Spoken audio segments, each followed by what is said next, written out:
É preciso desmascarar a fraude política nacional.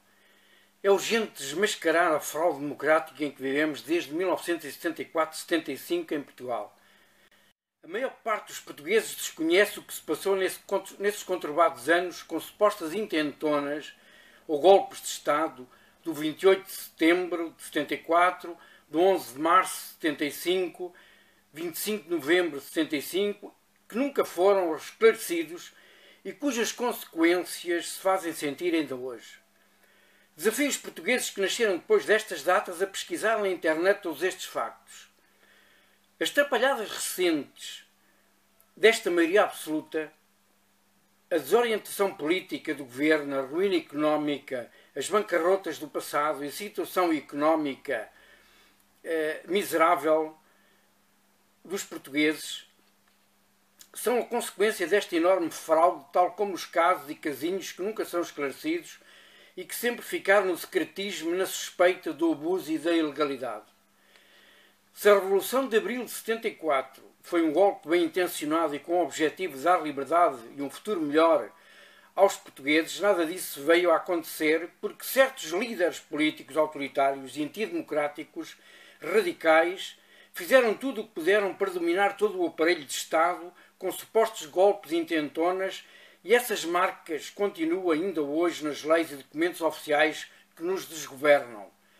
Um exemplo disso é a nomeação de quem deve formar governo depois de um ato eleitoral neste alegado regime democrático.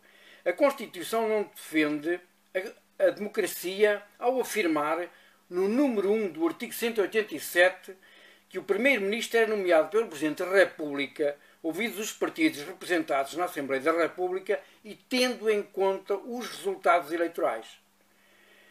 Ora, em democracia, o partido que ganha as eleições é que deve governar.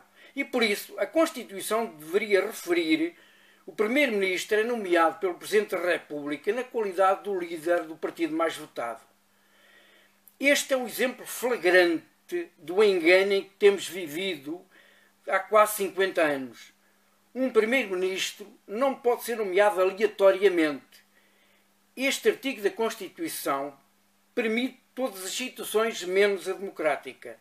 A chamada geringonça é exemplo claro de antidemocracia em que tivemos no governo 3 partidos que perderam as eleições. É preciso, por isso, alertar e avisar toda a gente que não temos democracia, mas uma fraude. Uma maioria não pode ser uma soma de minorias. É urgente acabar com toda esta situação.